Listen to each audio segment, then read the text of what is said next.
Welcome to the Dr. Shawn Tierney Podcast. My name is Shawn Tierney, and I am a neuromusculoskeletal synologist. I treat athletes and high performers. My goal with this podcast is to help you make better decisions regarding your health, athleticism, and all aspects of life. Here, I'm both a student and a teacher. Thank you for tuning in.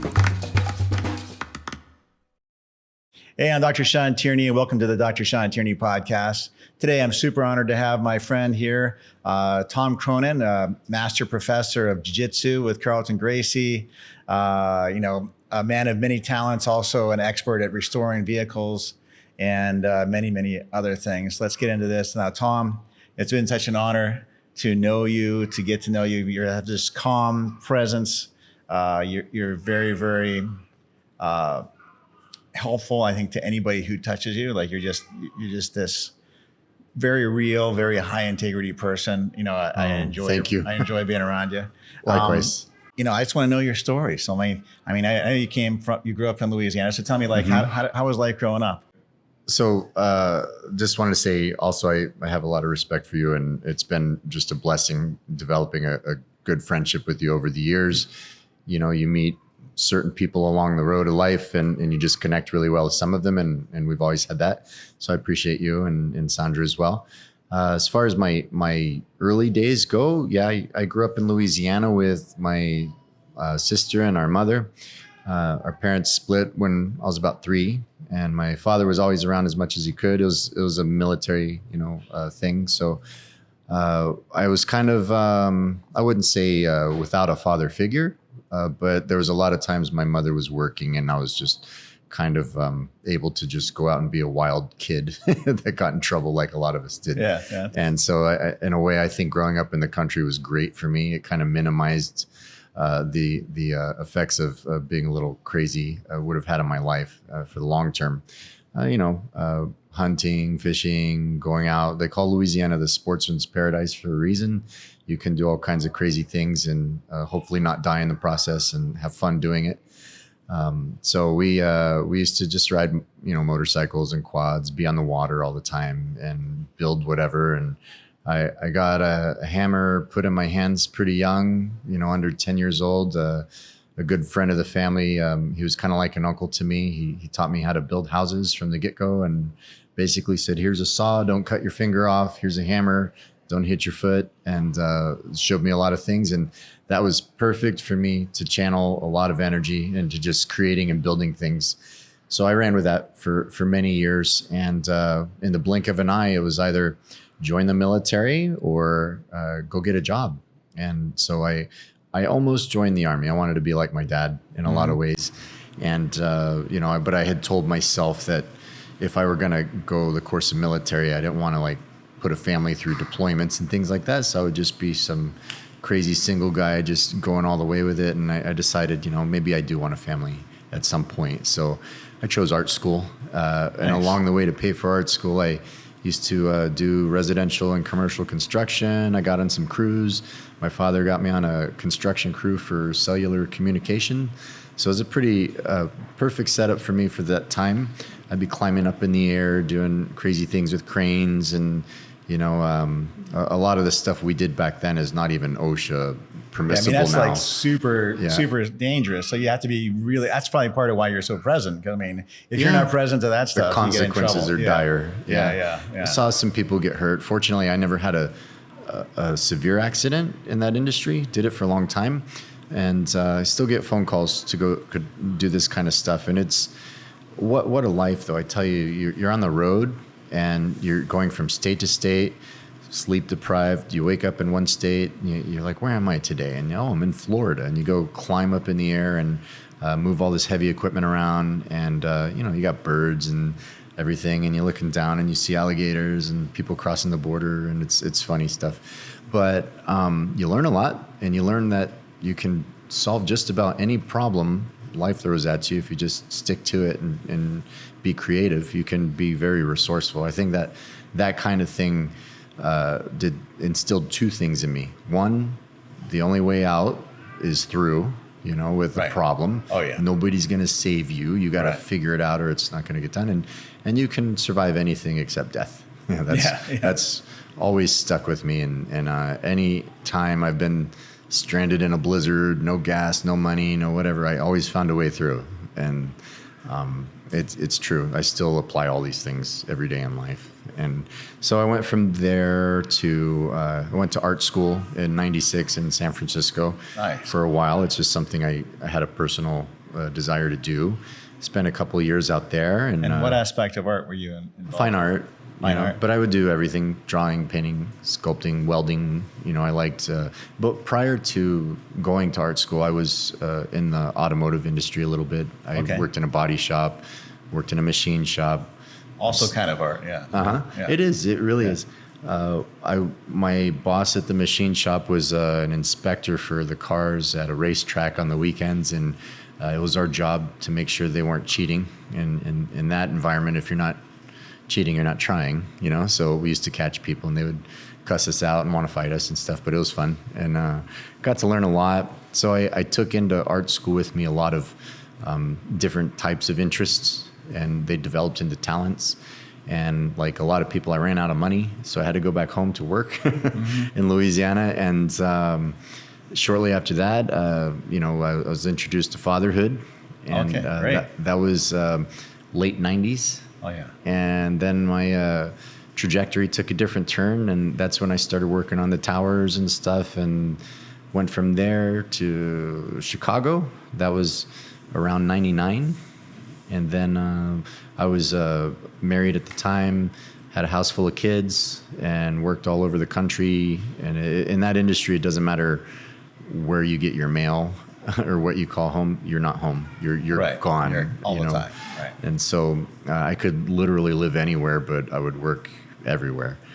And went from there to Virginia. Marriage didn't work out. It was a pretty nasty divorce. And I ended up with just myself and my daughter, Chloe. And I had sole custody of her. And we went from there. That was around 2004, 2005. We were living in Virginia at the time. And I was just a workaholic. I guess I've always been a workaholic. But I ended up with her, and we moved to California to be close to some friends and some family. And I got to tell you, that was 2005. I think the last 20 years of my life have been the fastest blink of an eye that I can experience. I think this happens differently for everybody, but I guess when you're, there's always struggle, right? But I guess when you're having fun and doing what you're supposed to be doing, that's when it really flies by. Right. That's kind of how it's been for me. And it hasn't been easy. There's been all kinds of emergencies and struggles and stuff, but I've always, since I got here and started doing jiu-jitsu, I've always felt like I'm doing what I'm supposed to be doing. Yeah, you found your thing. The thing. Yeah. And so, it does go by so fast. And ironically, the first time I met you, this is kind of an anniversary. It's been just over 10 years. Yeah. When I first came to you with my knee. I blew my knee in Chicago. And the only reason I remember this is because I just injured my bicep, and you treated me last week, and that was also in Chicago. Okay. And I was looking on Facebook. Yeah, and these pictures started popping up 10 years ago today, and I was like, I was in Shawn's office getting my knee fixed. So and here we are. Yeah. And I don't know, I think that injury was worse by far than this one. Scarier. Yeah. But people are like, you got to stop going to Chicago, and it's not Chicago. The last time we went to Chicago, I'm happily married now. I took my wife, and we saw some poor kid get shot. I told her, Chicago's great. And this was year, a couple of years ago. Yeah. Okay, I gotcha. I took her, and I said, it's a lot of fun. It's like a big city, but it's clean. It's awesome. I hadn't been there in years. Right. And I take her to Millennium Park, and we go down. We're seeing the tourist attractions, and there's this swarm of people that just start running up the stairs, and she's like, what's going on? And I see a guy pull out a gun, and I pull us into the flower bed, and poor kid got shot right in the chest. And that's not easy to see. No, and then it was chaos, and the cops came and everything, and we got out of there, and we went and saw some other officers on the sidewalk, and they're like, you guys go that way. And like restaurants are over there and this is over there. And so we kind of just, I don't really freak out in those situations because then you're stuck. You're in trouble. Yeah, you're in trouble. You can freak out later if you want. But my wife, Celeste, she was like, I hate Chicago. I'm never coming back here. But I understand. Yeah. Then we just went back like a couple weeks ago. And here I am, torn bicep. Oh, yeah. Well, yeah. Yeah. So I think if you wanted to fast forward early days, my wife and I have a baby now. Well, she's a toddler. She's here she is. 2. This is Nova sitting on my lap. Hi, baby. Say hi. That's it? Not going to talk? Okay. We have been together 5 years now. Yeah. A little amazing, yeah. little over 5. And, I feel like I'm doing what I'm supposed to be doing, but I also feel like I'm with the person I'm supposed to be with. And people can say what they want, fate, destiny, God, whatever. I swear, like the universe kept pushing Celeste and I together, and we kept missing each other. Well, tell us, how did that happen? Oh my gosh. So I guess in chronological order, you could say, we didn't figure this out till later, but at my academy in Temecula, Celeste had actually come and did her first jiu-jitsu competition as a white or a blue belt, as a beginner, at my in-house tournament, a very small event. And she was from Fresno. Okay. Sorry, honey, I got to tell people that. But then she came down to visit a friend who lived in Temecula, and they decided to show up for my weekend tournament that we were holding. I didn't know at the time that was her, because she looked like a young person, like maybe a late teenager to me, and I accidentally put her in a division to fight kids. Oh, shoot. Uh-oh. So she hated me right away. Oh, okay. Oh, she beat up one of my teenagers or something and left. No. Okay. Didn't even get her medal. But so fast forward years later, after we started dating, we started talking about this. She's like, I did a tournament in Temecula once, but the mats were blue. Well, mine are white now. Right. And I said, my mats used to be blue. And we started talking. She's like, wait a second. That was here. That was at your school. And I said, oh, man. She said, oh, we were supposed to get together back then. It was a long time ago, right? So then I want to say, many years later, I got like a Facebook recommended follow or something. So I started following her. All I knew is she was incredibly beautiful. And we never talked. We never did anything. And one year, there was a competition in San Diego, and one of my students was getting ready to fight, and I look up the division, and her name is in there. I said, oh, man, that's that girl that lives in Hawaii, and I'm going to go coach against her. And they fought and everything. Funniest thing, after the match was over, she was coming out of the fighters area, like by the barricades, and I just looked at her, and we kind of just like locked eyes. And I just held up my hand, like for a bro type handshake, and we just like locked for a second and stared at each other, and she dropped her drink and it spilled everywhere. And then she ran away in a flurry, like all nervous, right? We didn't even say one word. Oh, wow. And then, according to all of her friends, she went over to her group and told them, I just fell in love with that fake tall Asian over there. They're like, oh, he's the enemy, And so then nothing, right? And then a former student of mine had ended up working at the academy where she was training in San Diego. So they started talking. She told her a little bit about me, and then we started like talking online a little bit on Instagram or something, and it was very hit or miss. It would be like we talk a little bit and then nothing for a while, and then we talk a little bit and then nothing.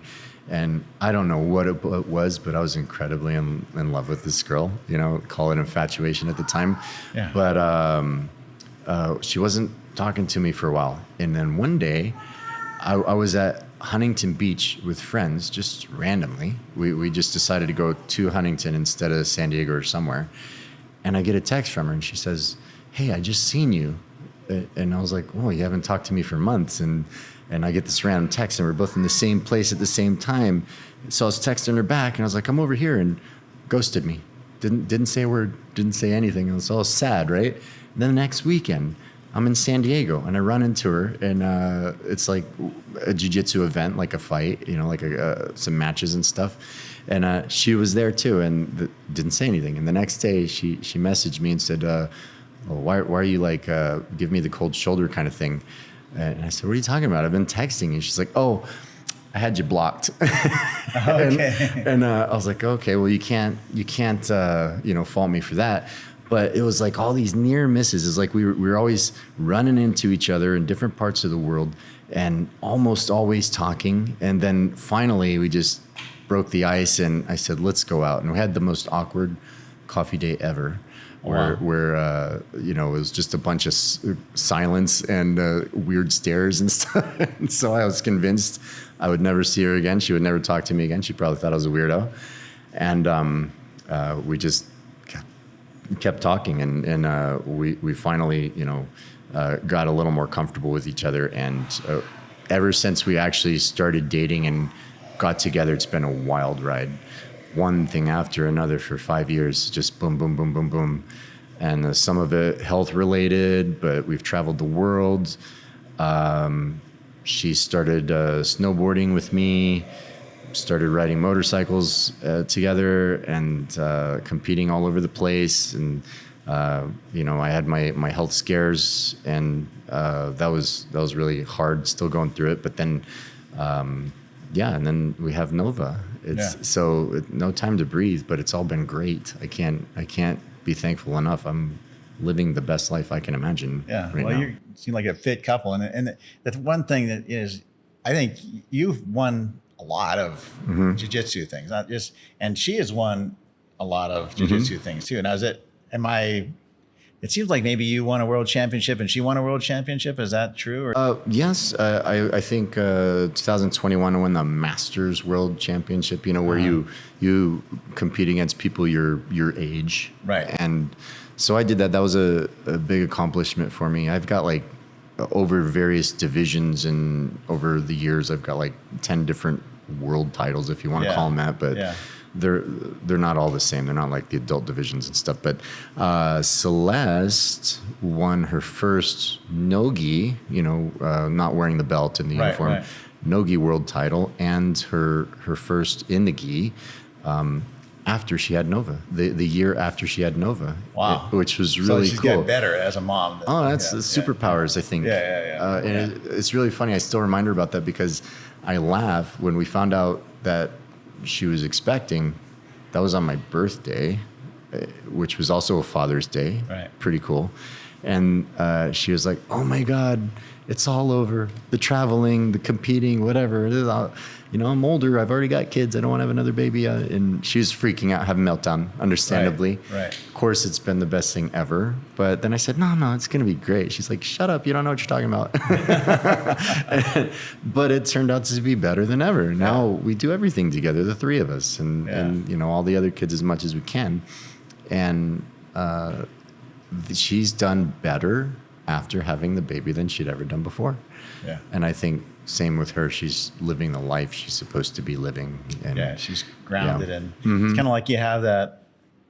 It's always nice to have that stable base, right? So you have this kind of stable home base. It's easier to be adventurous. It's easier to be great at something, because if you're always being stressed by the rest of life, it's really hard to be champion, right? But now that you guys have this stable base with each other, a stable life with each other, you're like, okay, now I can work on actually being great, which is a great opportunity, right? Not everybody, has the ability to be great, but if you have the ability to be great, having the opportunity to be great is pretty amazing. Yeah, I feel super blessed. The environment that we have, the best people we could hope to be around, very supportive, and everything in our life is centrally located. So we have our training. We live right next to where we train. We have, the gym right next to there too. Any kind of physical therapy or whatever, we come see you, or anything local. It's not like a huge ordeal to just operate within the confines of what we're doing. So we really can stretch our legs a little bit. And we travel a lot more. I go back and I look at the calendar and I'm like, wow, we went here, here, here, and here. In some ways, though, I feel like I've slowed way down. But that just tells me that I was a maniac before. I still, sometimes I'll work 100 hours a week. Yeah. But I swear in my brain, I tell myself I'm like at 50% right now. And yeah. So, well, yeah, and you do a lot. I mean, how many competitions would you say you do a year? This year, I didn't do nearly as many as I was doing before. I probably got a dozen or so. No, that's a lot of competitions. I suppose if you look at that on a monthly. Yeah. I want to say 2 years ago, there was a couple every month, it seemed like. So yeah, double that, 20, maybe 24, close to. Yeah, like and she's hit her stride. This is the first time this year where Celeste went and competed without me. It was always like something we did together. Right. But I encouraged it mainly because of the baby. It's hard for Nova to travel so much, but she does really well. So Celeste went to Japan with just a friend of ours, and she won that tournament. And then she was like competing like 2-1 to me. So I was really impressed, but it did take a toll. She, as you know, got injured and maybe a little overexerted and needed a little break. But she's right back at it. Yeah, I mean, it's super common when you're competing that much. Now, just to wind back a little bit, I hear this story of how you came to be a fighter. I mean, a jiu-jitsu person, maybe more from other people than you, because people like to talk about you. Okay. I think you have a pretty good reputation, but I don't know if I ever heard the story from you. I mean, obviously, most of these guys started at a younger age. You started at a different age. So how did this jiu-jitsu journey happen, and how did you get connected with?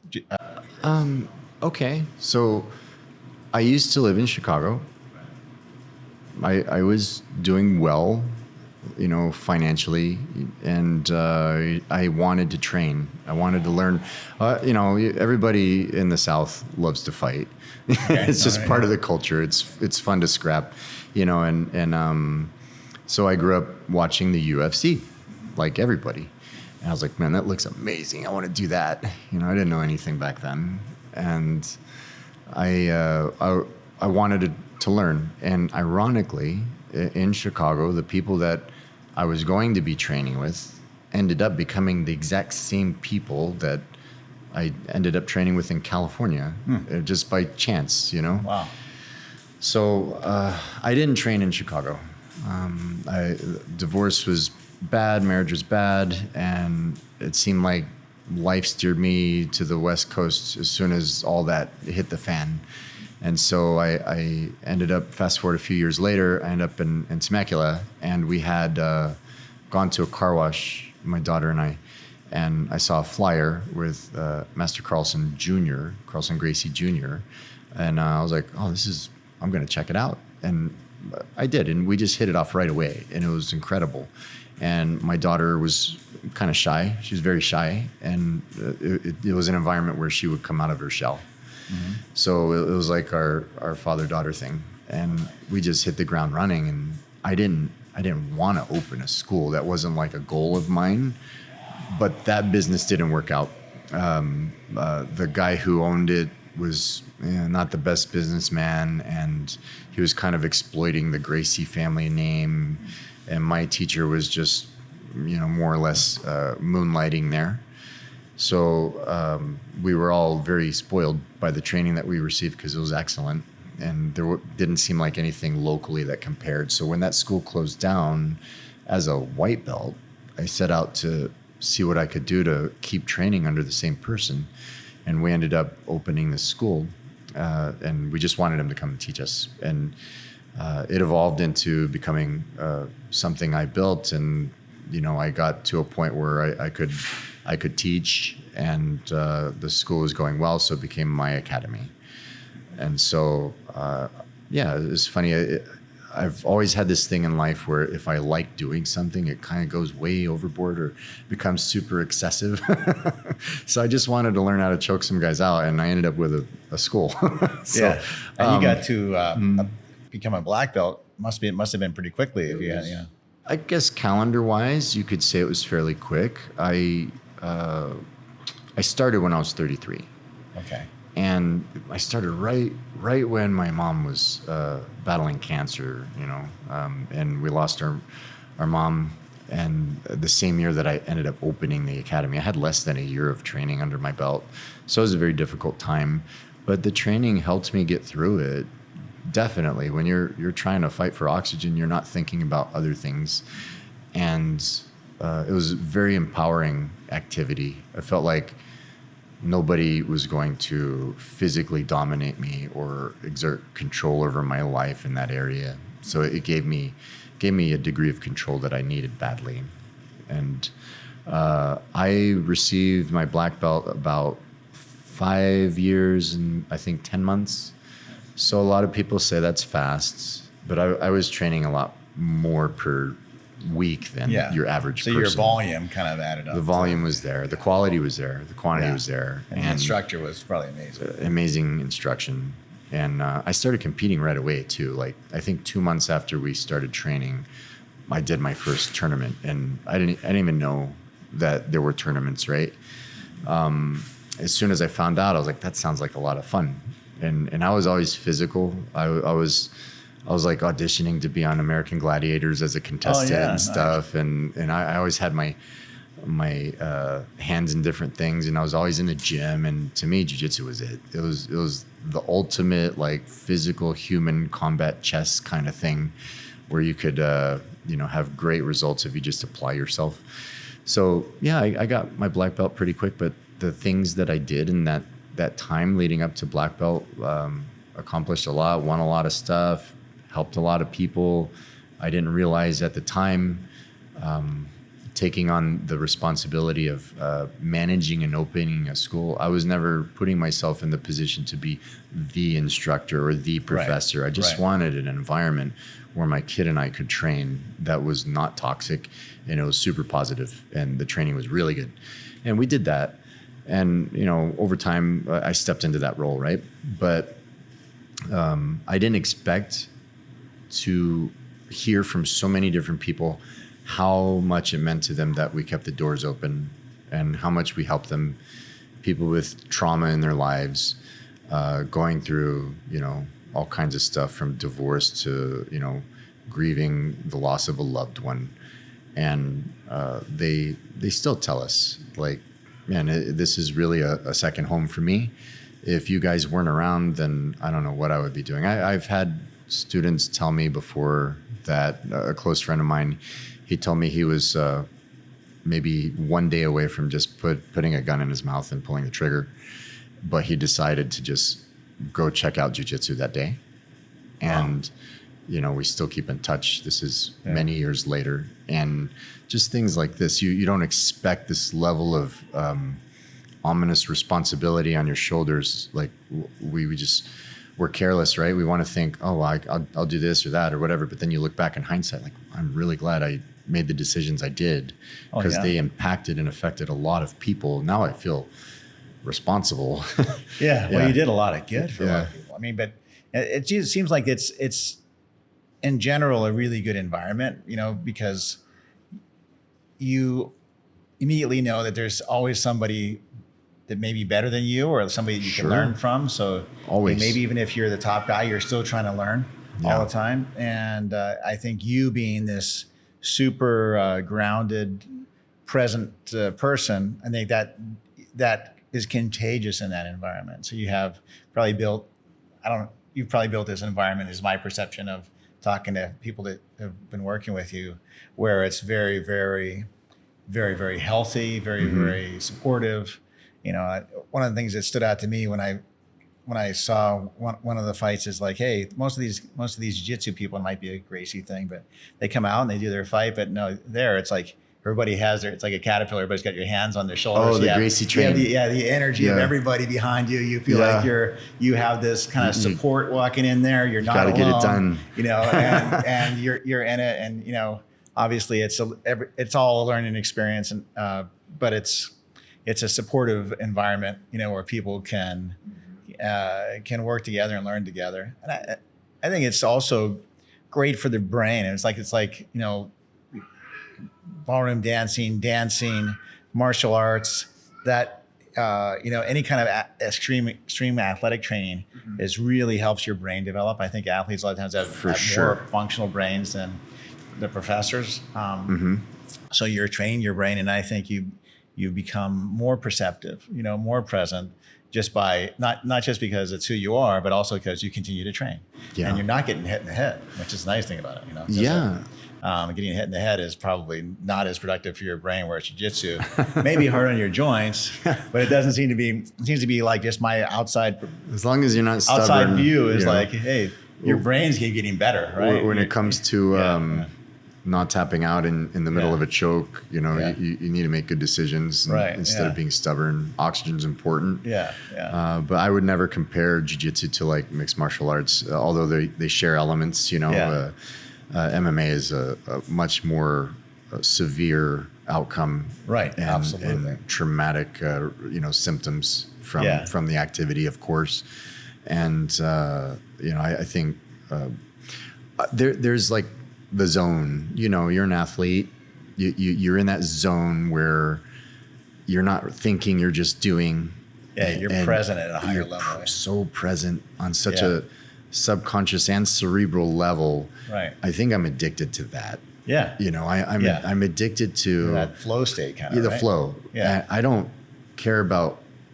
I like to win. I don't really care about losing that much. I mean, everyone loses. It's inevitable, but I'm kind of addicted to winning just for selfish personal reasons, not like to brag or anything, but that flow state. And it could be anything, riding a motorcycle, snowboarding, skydiving, could be shooting, anything. You kind of get everything, where that point where everything comes together. Yeah. You feel like you're Keanu Reeves in The Matrix, right? You're just just doing stuff. I really love that. And I've never had anything convey that state as much as jiu-jitsu to me anywhere. And the nice thing about it too, I think for you, is like you're in this flow state when you're in your sport, but you're also, it's an awareness. So now all of a sudden you're training yourself to be aware on this one-on-one environment, but you have at the same time 100-on-1 environment all around you. Yep. And you're kind of expanding your awareness to like, you're training with somebody, but you're also aware of this, guy who's like, 100 yards, whatever. Super senses. 30 yards away, these two guys, they're going to get hurt. They're doing the wrong thing. So you're just that flow state where you can just smoothly interact with people and like be there exactly the way that you need to be there. Not in a way that's going to hurt them, not in a way that's going to be aggressive, in a way that's going to be supportive. Yeah. So I think that's that constant, that's why I think they call you a professor, because you're there to help this this kind of flow, this energy, this learning kind of perceived in a way that's beneficial to everyone, not just in a way that's beneficial to you. One of my favorite things is there's a large contingent of students that are middle-aged. For whatever reason, they found their way into the school. They had the courage to get there. They inevitably face the question, can I do this? Is this right for me? One of my favorite things is watching them start to believe in themselves and find that confidence. And then you just kind of look across, it's like a meme, like, I see what happened there. And they're like, I know you saw, right? And like you have that little moment where like, you did it, man. Yeah, you they're did expanding. Because, it's like not everybody has, sometimes you have an opportunity to be athletic as a kid, and then you kind of lose that opportunity because you're working and just get disconnected from that physical aspect of yourself and disconnected from people. So even though you're fighting, you're competing, you're connecting to a bigger group, right? So you're building this environment. People want to identify. Yeah. I think we were talking, my wife and I were talking about this on the way up today. Most people think that their vantage point is the center of the universe for them, naturally. So we tend to believe that we're the only ones with this problem. It's only happening to us. Right. And in jiu-jitsu, you find right away, there's other people out there that have it way worse than you, or you're not the only one dealing with this kind of thing. Yeah. And it's just nice to have that venting, that physical, mental, subconscious venting that gives you some reprieve from feeling like you're the only one that it's happening to. Yeah, because you're not alone. Right. And you have a group. And you developed a group of people that are good people, that have integrity. It's like always. One thing I noticed when the people come in, that the jiu-jitsu fighters come in for work with us, is that they're very present, they're very respectful, and they kind of have this pure line of thinking. Sometimes it's easy to get distracted by, this, that, just overly impacted by one thing or another. And it can make it harder for you to get better, as well as harder for you to move forward in life. So I think I could see how important it is to ground people, and even people that have PTSD, who feel disconnected. Especially. They're getting connected to either physicality of their body, to a community, to the life is going to be okay, and we can move forward from here. So I see that. I feel like things like compassion, empathy, mercy, people don't appreciate them until they've needed to have some shown to them. Right. Yeah. And that definitely happens in jiu-jitsu. Something about tapping out and admitting that somebody got you. To me, that's maturity. Right.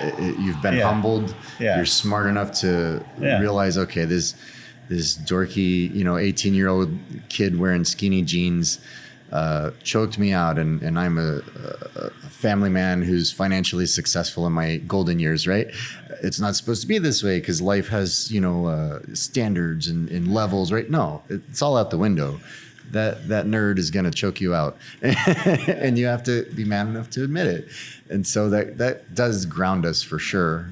And I think the ability to be wrong is something that people can lose, and it's a very dangerous environment to be around somebody who doesn't know that they can be wrong, or is not okay with being wrong. Because really, when you're wrong, you learn. Yeah. In science, and then it's more like, hey, you present things to your group or your board, and like everybody's gonna kind of attack your reasoning.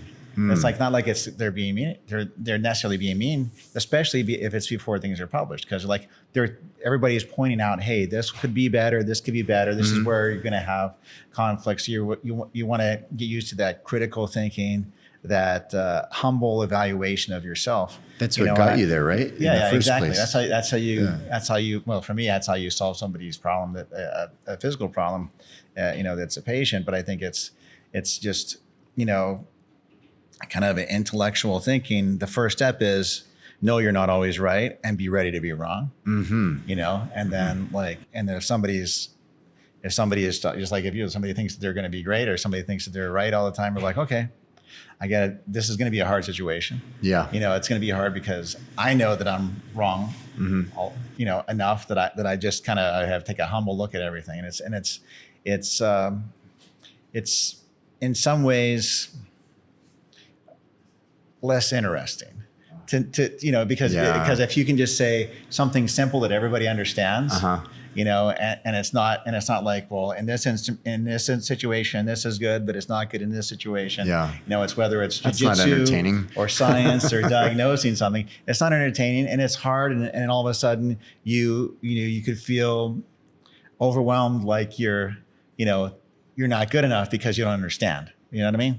And then if you're in this environment, for you, your environment in jiu-jitsu, it's like, everybody doesn't understand. So everybody's learning. So it becomes an easier environment for environment when I'm teaching doctors or other clinicians. It's like, definitely, it's the same thing has to happen. You have to be ready to be wrong. Willing to be wrong. I love that. Because if you're not ready to be wrong, you can't move forward, and you can't be great. One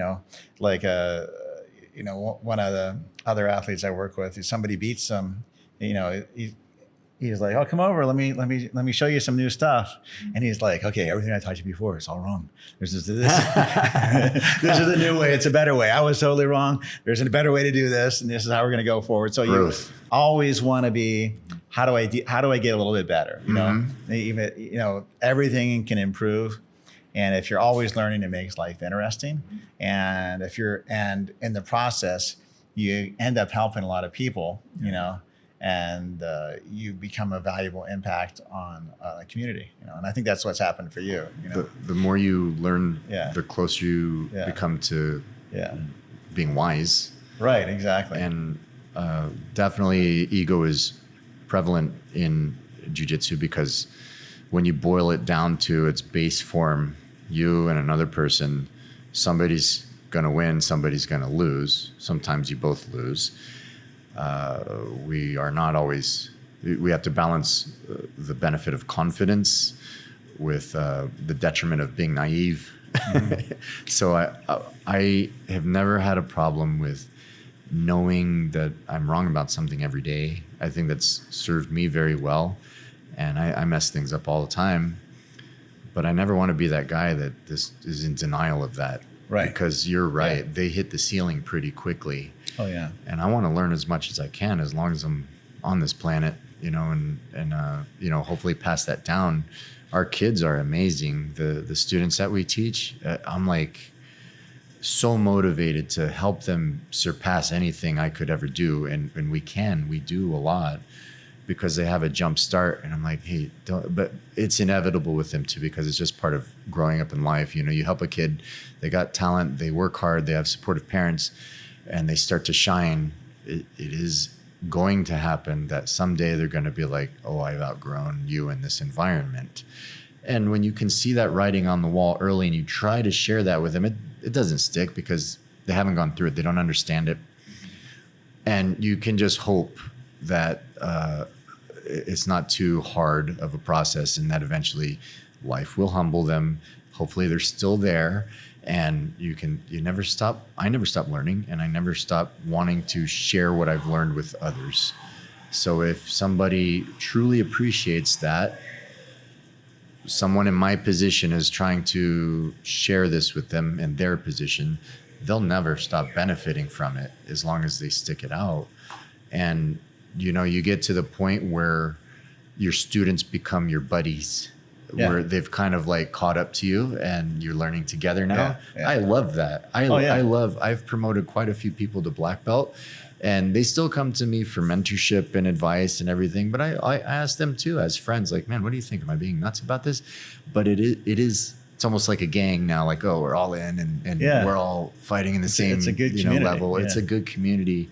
I love it too. And what I think is what you're talking about is, a lot to me is like leadership, right? Because there's different leadership styles. Some leaderships try to just overpower and kind of push by fear, and they're afraid themselves of losing their group, right? Yeah. Or the other style of leadership, which I think you display, is you inspire. Leadership by inspire. Leadership by being of service. You're a leader because you're of service to the people that you're working with. It is a service. So you're walking in like, how do I be of service? How do I be present? You're right. And you inspire the people around you. Like people that everybody that knows you can't stop saying good things about you. That's so encouraging. Because and then they're like, hey, this guy, he's the one of the biggest celebrities in jiu-jitsu. I'm like, okay. I don't know what that means exactly, but there's just a lot of respect, that from everybody that everybody I've ever heard talk about you. I ever put myself in the category of celebrity. Yeah. I don't have a framework to understand that with you either. I'm very lucky. But I think you are a inspirational person.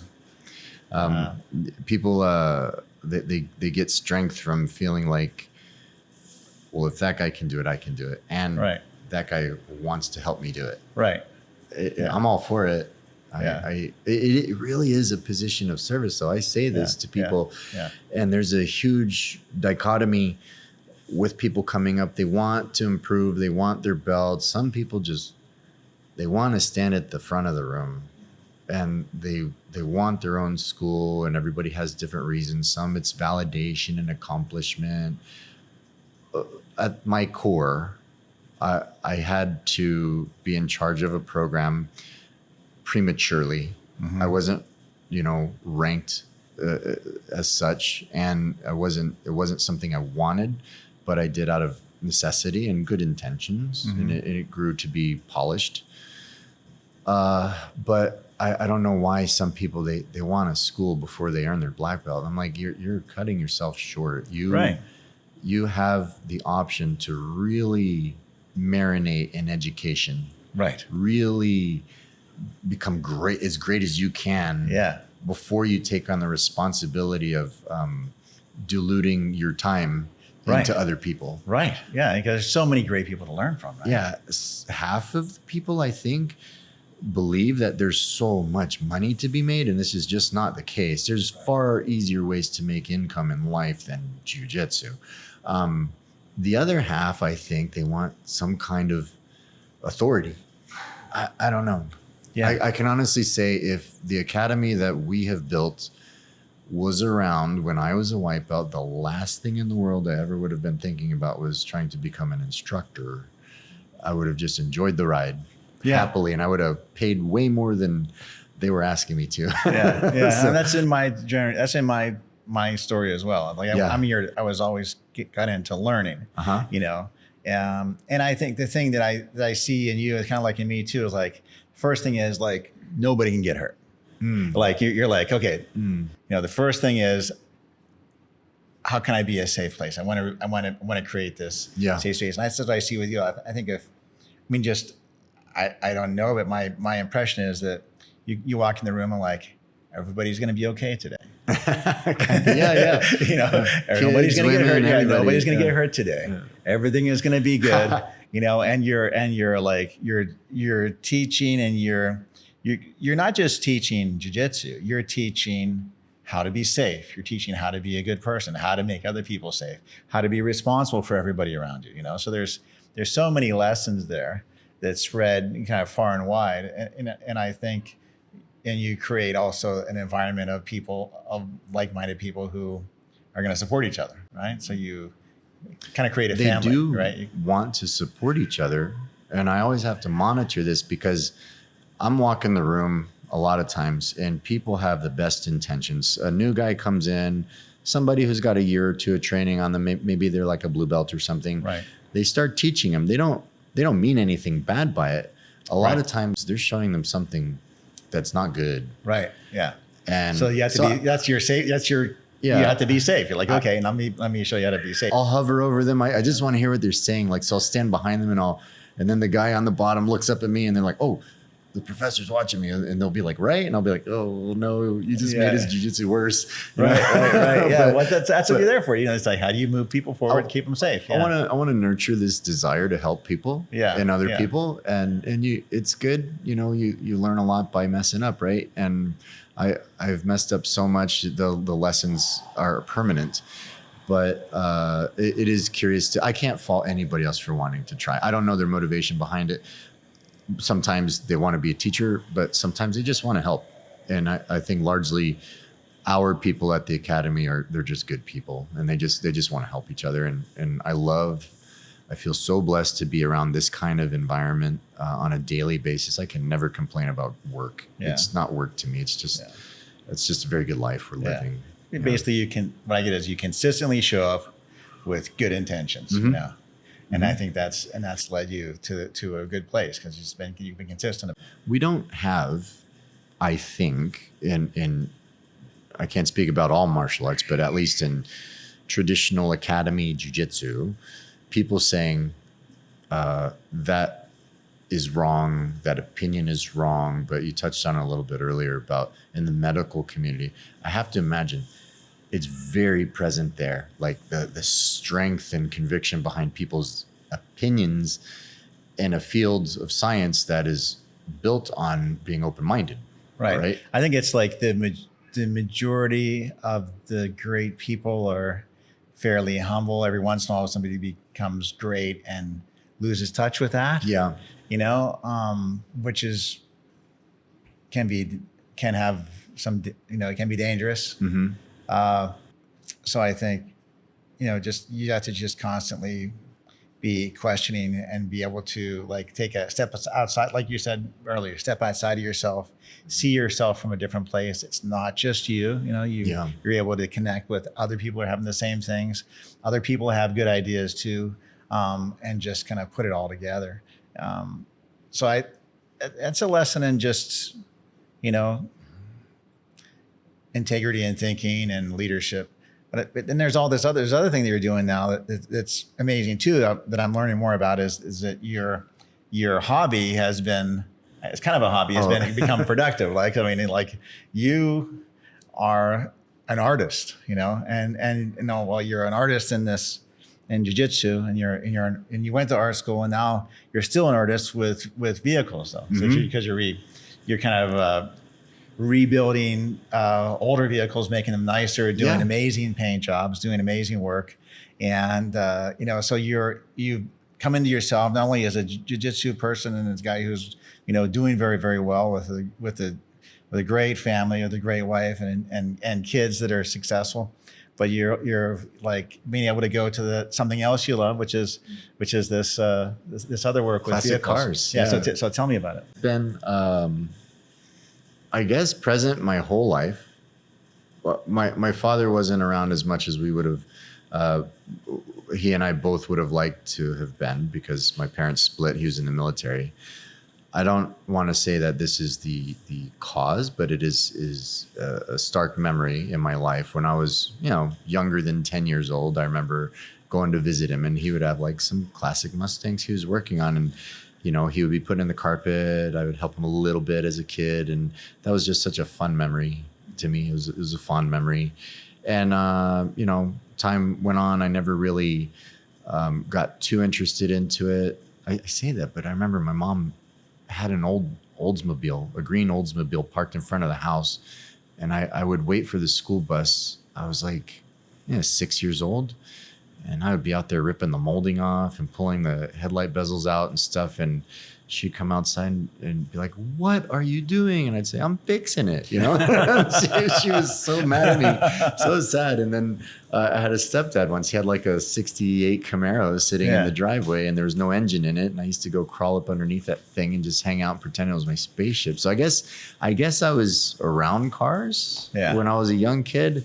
I didn't really notice or pay attention to it that much. But then when I got close to the age of driving, in Louisiana, you don't really need a license to drive back then. At least I was like 13, 14 driving around town. But I was like, I want a car. I started getting super interested in it, and didn't really have a father figure around. And so I just kind of jumped in. There was no internet back then. There was just magazines and Chilton's service manuals and garages and talking to people. So I used to love going to the junkyards and pulling engines and stuff. And my mom was patient enough to give me a little concrete area in the back of the house and let me work on my stuff. And I just learned. I learned and I couldn't not mess with things. You could have given me a brand new car and I would have said, this could be better. Right. Yeah. And I think it's just part of my nature, and I just can't.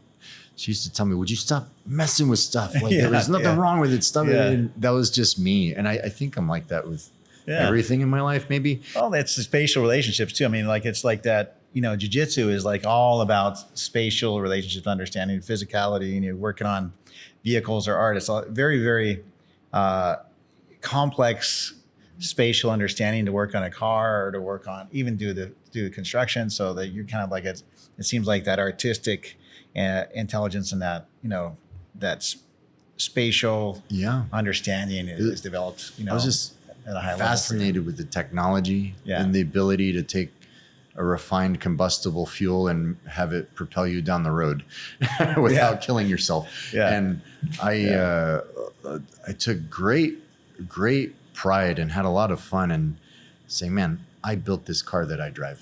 It was in pieces. I went and I got the engine and I, put everything together and I made it very personalized. And when I went through my first marriage, all that kind of went away for a while, for years. Kind of lost yourself, huh? No, well, I just overwhelmed, right? I wasn't in an environment. I was like in a corporate job, Oh yeah. I didn't have a place to do that, and we lived in a suburb.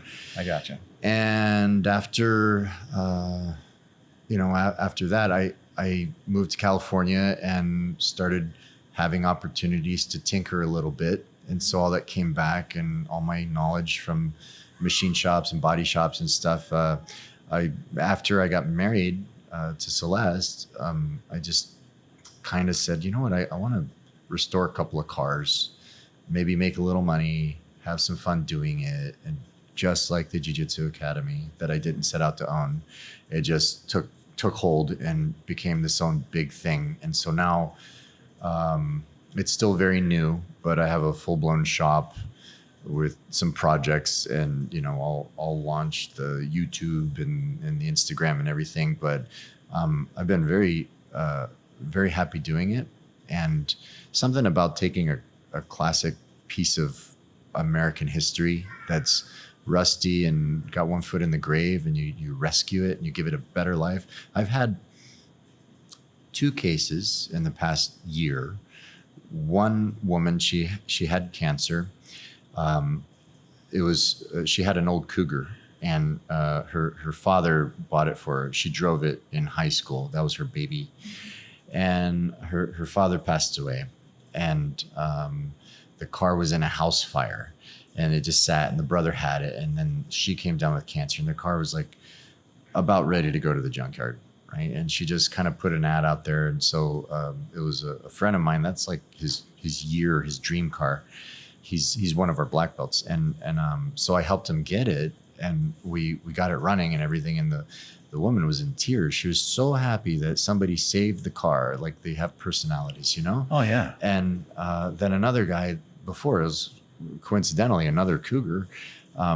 His father was working on restoring the car. He was original owner from Seattle, and they had like storage shipping containers full of parts. And I found this car out in Banning, and the guy passed away, and the son was deploying to the Navy, and he didn't really have the ability to restore it. But he's like, man, I just want someone to finish my dad's car. And we did it really quickly. Oh, nice. And he was pretty emotional about it too.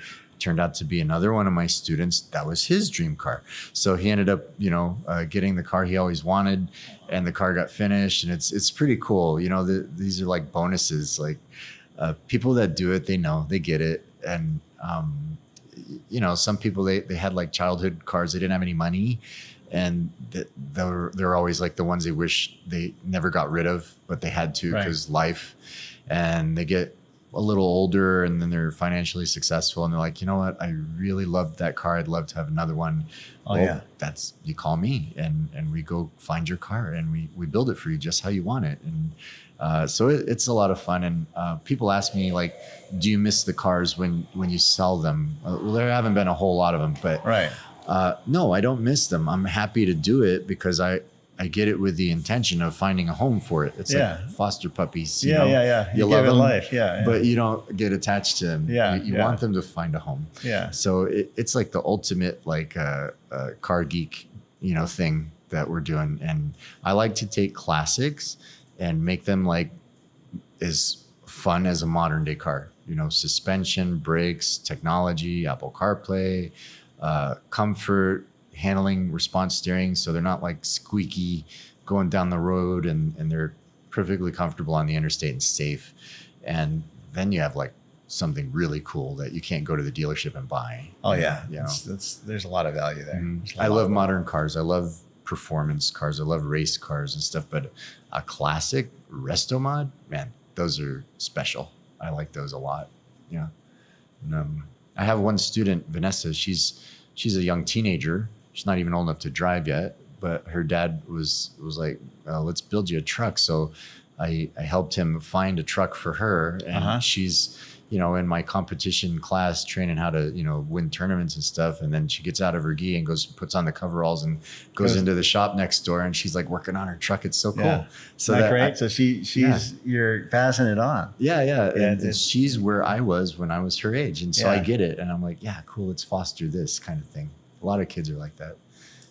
Nova's my helper. She has her own set of coveralls, and she's always in the shop with me turning wrenches and stuff. She's 2 years old. It's hilarious. Yeah. She has a presence. She's just, you see video, I see videos. I see her walking around like she knows, like she has the motion like of a jiu-jitsu athlete, the way she walks, the way she moves, the way she kind of turns her head. It's like, okay. She's bossy. Yeah. She's going to pick up on it. She's just a sponge, so that's great. So, we covered so much. I think the one thing I want to just say, what are we going to say to somebody like coming up that's like you? What advice are you going to give to a young person? How do you, because I think I see you as a tremendous success. Thank I you. mean, you've self-actualized. You've become who you are, who you want to be, and every aspect of your life is kind of gelling in a positive way. And we all have little limitations, but I mean, a lot of things that come together. So I've been through a lot, of course, like so many people, and I think never giving up has been huge for me. Always having faith, in something meant to be, something bigger than myself. I have faith and beliefs and stuff, but not you got to be careful with your choices, right? I think when we're young, we're really reckless and thinking things don't matter when maybe they matter a little more. And I was just driving yesterday thinking about how good my life has been and how easily it could have been so much different or worse with just one pivotal point in my life. This year, if I would have just decided that instead, I wouldn't be where I'm at. Definitely, I might not even be alive. And I think you got to stay positive. And the golden rule is treat people the way you want to be treated. Right. If you try to treat people the way you want to be treated and you stay humble, like you're saying, it's hard to go wrong, right? Yeah. Even if you don't have a lot of financial success or whatever, you have a clean conscience. Right. And you'll feel good in your soul. Yeah. And I do believe that what you put out there comes back tenfold. So if you're good and you get burned by people, don't let that make you jaded and change you. Just try to be smart with, how finite your resources are. We don't have unlimited supplies of love and, caring for other people. You got to take care of yourself. So you can't let people take advantage of you too much. But I've helped a lot of people, and it didn't work out so well, or maybe that you could say they took advantage of me or whatever. But I didn't help them because I had something to gain out of it. I helped them because I felt like it was the right thing to do. So I never want to get away from that because, that maybe there's somebody else down the road that could use a hand. Yeah. And if you let them deter you, then the other guy suffers. But just keep being yourself. Try to stay honest and true to yourself and pure. And I try to always remember, the way I'm treating people. If somebody did that to me, how would that make me feel? So balancing that and not being a pushover at the same time is a good way to go. And always be a student in life. Always learn as much as you can. I read something this morning about how time is the only currency that we have, that we pay constantly, that we don't know what the balance is. It's true. Yeah. We're all lucky to be here, and I want to do it right and do as much as I can, as long as I can. Yeah. Mm-hmm. Thank you. Well, I think this has just been fantastic. I think what I want to do is make sure that everybody has the ability to contact you, because you. Why would you do that to me? Yeah. I mean, that you want, joking. For business wise. So I mean, people need you. You want to be. You're a service person of service. So how would you get a hold of your academy? Easiest way is I only have one phone. If you look us up on the internet, social media, it's under Carlson Gracie Team. There's a funny story behind that. If you ever want, I've just always been supportive and a believer in what my teacher has tried to maintain. So I started our social media account there just to help promote the school. And then, 10 years later, I never changed the name. So that was it. But my wife and I are in Murrieta, California. And you can just find us under Carlson Gracie Team on Instagram, or Carlson Gracie Brazilian Jiu Jitsu Temecula and Murrieta on Facebook. That's probably the easiest way to go. And my number's the number for the academy. It's the only one I have. For the cars or for the academy? I'm gonna launch the website. It's called Cronin's Classics, and that'll have another phone number. And I will put that out on YouTube, and probably drop a link on the school page to it somewhere. Like you can find me here or there. And my wife always knows where to find me. I'm either in the academy, in the shop, at the gym, or at the house, or we're together. So that's sounds like a good life. It's a great life. It's a great life. Awesome. Thank you so much. Such Thank an honor. you, Sean. Such an honor. Likewise.